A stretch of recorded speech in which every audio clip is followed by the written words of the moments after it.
আসসালামু আলাইকুম প্রিয় দর্শক, জাতীয় নাগরিক পার্টির নেতৃবৃন্দ এখন সারা দেশে পদযাত্রা করছেন, কিন্তু সেই পদযাত্রায় ওনারা কি ঠিক আগের মতো শান্তি পাচ্ছেন? আমার তো মনে হয় নানা অভিযোগে, নানা ঘটনার প্রেক্ষিতে তাদের এখন নাজেহাল অবস্থা, অন্ততপক্ষে মানসিক দিক দিয়ে। আপনারা লক্ষ্য করেছেন গোপালগঞ্জ থেকে শুরু করে গোপালগঞ্জে, তারপরে কক্সবাজারে, তারপরে দেখলাম নেত্রকোনায়, ওনারা কিন্তু প্রতিটা মিটিংয়ে কোনো না কোনো সিনিয়র লিডারকে, কোনো না কোনো দলের সিনিয়র লিডার সম্পর্কে তারা নানা ধরনের কটূক্তি করেছেন, নানা ধরনের আপত্তিকর মন্তব্য করেছেন। এটা আমরা দেখেছি। সেই লোকগুলিকে ডিফেম করে এক ধরনের আনন্দ প্রকাশ করেছেন, অথবা ডিফেম করার মাধ্যমে তারা যে একটা বিরাট কেউ কেটা গোছের কেউ, সেটা প্রমাণের চেষ্টা করেছেন।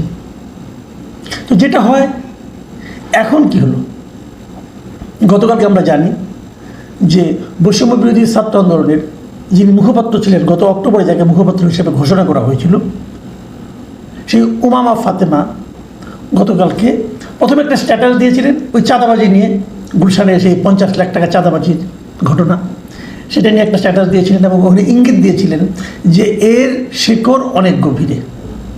এবং তারপর রাতে উনি একটা লম্বা সময় নিয়ে ফেসবুক লাইভে কথা বলেছেন।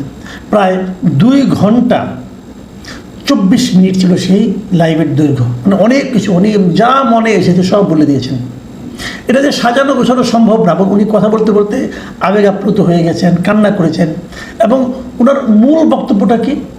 মূল বক্তব্যটা হলো যে গত আগস্টে, 5ই আগস্টে যখন শেখ হাসিনা সরকার দেশ থেকে পালিয়ে গেল, তারপর থেকে ওনার দৃষ্টিতে এই বৈষম্য বিরোধী ছাত্রদের মধ্যে একটা বড় অংশ হঠাৎ করেই নানা ধরনের জবরদখল, চাঁদাবাজিতে জড়িয়ে পড়ে। এবং এক পর্যায়ে ওনার মনে হতে থাকে যে জুলাইকে, এই জুলাই যে চেতনা, জুলাই যে শব্দ, এটাকে তারা মানি মেকিং মেশিনে পরিণত করে ফেলেছে। দেখুন, এটা বিশাল একটা বড় অভিযোগ। কিন্তু জুলাইয়ের চেতনা নিয়ে দেশটাকে বিভক্ত করা হচ্ছে ক্রমাগত। এটা আপনারা দেখেছেন যে এই জুলাইয়ের সৈনিক, এই জুলাইয়ের চেতনা ধারণ করছে, এই জুলাইয়ের আহত, এই জুলাইয়ের নিহত, এই সবগুলো কথাই আসলে যারা উচ্চারণ করছেন তাদের মধ্যে বেশিরভাগ মানুষ এগুলিকে উচ্চারণ করছেন যার যার ধান্দা চরিতার্থ করার জন্য। উমামা ফাতেমার বক্তব্যে মোটামুটি এটাই পরিষ্কার হয়েছে। আমি তবুও কিছু কিছু জায়গায় ওনার বক্তব্যগুলো আমি একটু পড়ে শোনাতে চাই। উনি এক জায়গায় বলেছেন, মুখপাত্র হওয়ার পর প্রথম আবিষ্কার করেছি যে এগুলো দিয়ে লোকজন নানা কিছু করছে। আমার কখনো মাথায় আসেনি যে এগুলো দিয়ে টাকা পয়সা ইনকাম করা যায়। তাহলে হোয়াই ইন দ্য আর্ট এটাকে আমি একটা মানি মেকিং মেশিনে পরিণত করতে যাব? কিন্তু দুর্ভাগ্যজনকভাবে সেটা হয়েছে খুবই কমন, খুবই রেগুলার বেসিসে হয়েছে। মানে খুবই প্রায় সবাই করেছেন, উনি যেটা বলতে চেয়েছেন। উনি আরেক জায়গায় লিখেছেন, আরেক জায়গায় বলেছেন যে 5ই আগস্টের পর দিন সকালবেলা থেকেই দেখি সমন্বয়ক পরিচয়ে নাকি এক একজন এক এক জায়গায় গিয়ে নাকি দখল করছে। আবার আরেক জায়গায় উনি বলেছেন যে এই বৈষম্যবিরোধী ছাত্র আন্দোলনটা ওই সময়ে উনি এটা জানি নাই, উনি বলতে চেয়েছেন যে এটা আসলে কী দরকার। মানে এই নামটা দিয়ে আন্দোলন শেষ হয়ে গেছে, হাসিনা পালিয়ে গেছে, এখন আর বৈষম্য বিরোধী ছাত্র আন্দোলন এই পরিচয়টা, এই সংগঠনের ব্যানারটা ব্যবহার করতে হবে কেন?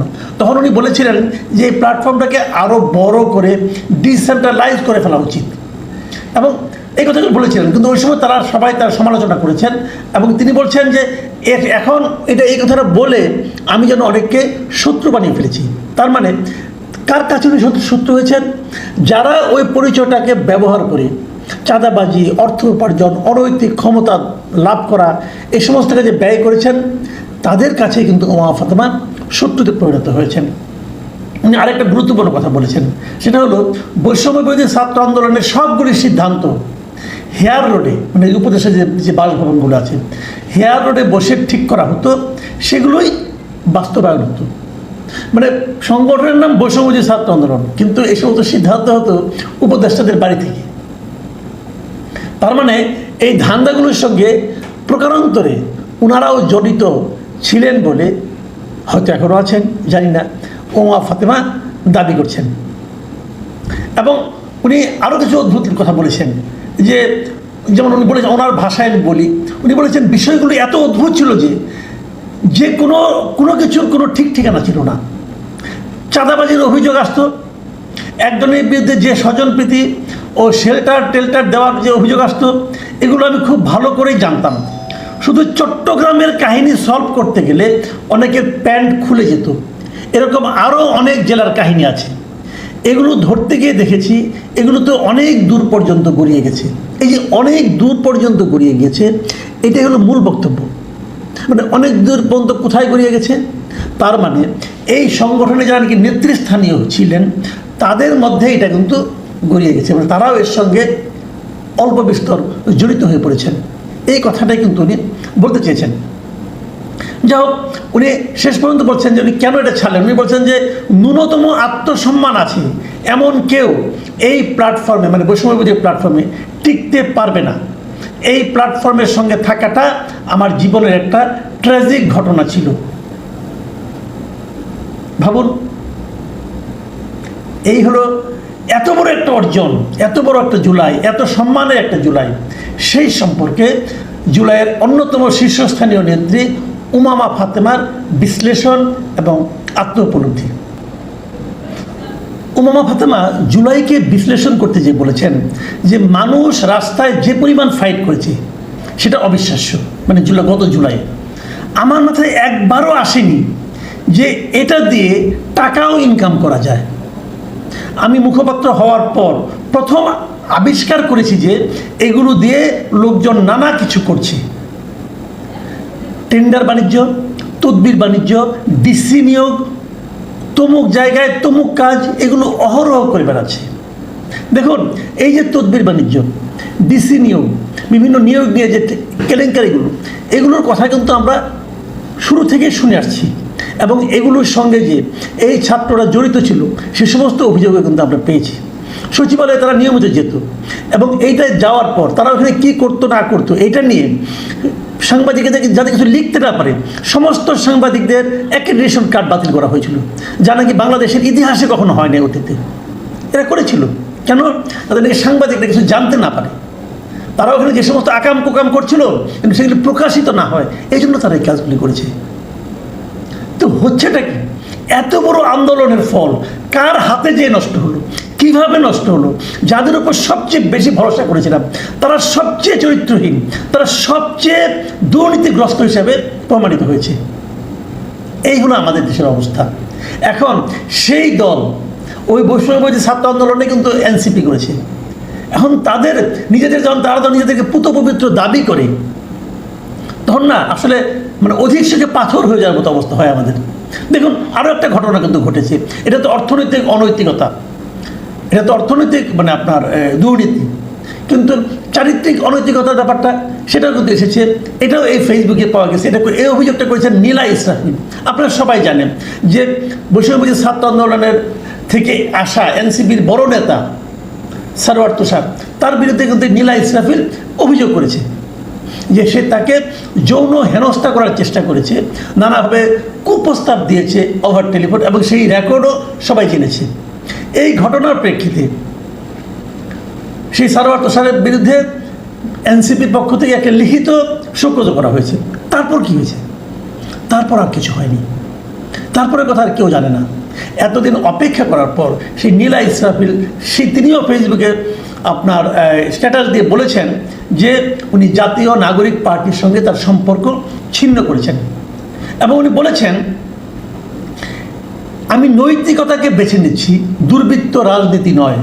দুর্বৃত্ত রাজনীতি মানে কে? যেটা এনসিপি করছে, এনসিপির যে রাজনীতি সেটাকে উনি দুর্বৃত্ত রাজনীতি বলেছেন। তিনি লিখেছেন এনসিপি একটি রাজনৈতিক দল যেখানে অপরাধীর বিচার হয় না, যেখানে একজন নারীকে হেনস্থার পরেও অপরাধীর পক্ষে নীরবতা পালন করা হয়, সেই জায়গায় আমি এক মুহূর্তও থাকতে পারি না। তো নীলা ইসরাফিল আরও বলেছেন একজন নারীকে অপমান, নিপীড়ন ও সামাজিকভাবে ধ্বংসের চেষ্টা করা যে ব্যক্তিটি করেছে তার বিরুদ্ধে যখন কোনো শাস্তিমূলক পদক্ষেপ নেওয়া হয় না, বরং সে দলীয় ছত্রছায়ায় বুক ফুলিয়ে ঘুরে বেড়ায়, সেই দল আর কোনো মতাদর্শ বা ন্যায় বিচারের প্রতিনিধিত্ব করে না। আমি খালি বলবো, এনসিপির অবস্থানটা এখন কোথায়? নৈতিক অবস্থান কোথায়? অর্থনৈতিক সততার অবস্থানটা কোথায়? এনসিপির লোকজনের পরিবর্তনটা কি আমাদের চোখে পড়েনি? আলোচনা হয়নি? অত্যন্ত গরিব অবস্থা যে থাকতেন এক সময়, যার পকেটে টাকা থাকতো না, হঠাৎ করে বেরিয়ে গেলো সে জমিদার ফ্যামিলির লোক। হঠাৎ করে বেরিয়ে গেলো তার বাড়িতে, আগে যার বাড়িতে খুঁটি হেলে পড়তো তার বাড়িতে পাকা বাড়ি হচ্ছে, এখন গাড়ি চড়ছেন, নানা কিছু হচ্ছে। এবং রূপায়ণ টাওয়ারের মতো একটা মানে গুরুত্বপূর্ণ জায়গায় বিশাল অফিস নিয়ে তারা বসছেন। কোত্থেকে আসে অর্থ? শুনুন, একটা কথা বলে শেষ করি, মাথায় রাখবেন। টাকা মানে অর্থ কখনো আসমানি উপায়ে আসে না। আসমানি উপায়ে অর্থ আসলে আমাদের নবী করিম সাল্লাল্লাহু আলাইহি ওয়াসাল্লাম আর তাকে আর খেজুর খেয়ে রোজা রাখতে হতো না। আসমানি উপায়ে টাকা আসে না, আসমানি উপায়ে ওই আসতে পারে, টাকা আসে না। সেটাও তো আমাদের শেষ নবী যাওয়ার পর আর আসবে না। কাজে ওনাদের টাকার সোর্সটা কি? কোথার থেকে এত টাকা আসে? এই সারা দেশে তারা এখন ঘুরে বেড়াচ্ছেন, বিপুল অর্থ ব্যয় হচ্ছে। কোথা থেকে আসে ভাই? এই উমামা ফাতেমা যে অভিযোগটা করেছেন সেই উপায়ে আসে। ব্যক্তিগতভাবে বিচ্ছিন্নভাবে যেগুলো করেছেন সেগুলো ধরা পড়েছে, আবার যখন দলবদ্ধভাবে করেছেন অথবা সবাই মিলে করেছেন তো সেই অঙ্কটাও আর অনেক বড় হয়ে গেছে। অনেক কাহিনী, অনেক গল্প কিন্তু আকাশে বাতাসে এখন ঘুরে বেড়াচ্ছে। আমি হতাশ এই কারণে যে এই দলটাকে নিয়ে আমি অনেক আশা করেছিলাম যে এরা হয়তো অনেক দূর যাবে, এরা ইয়াং, এরা তরুণ, এদের মধ্যে লোভ থাকবে না, এদের মধ্যে সাহস থাকবে, এরা শিক্ষিত, এদের কথাবার্তার সুরুচির ছাপ থাকবে, এমনটা আশা করেছিলাম।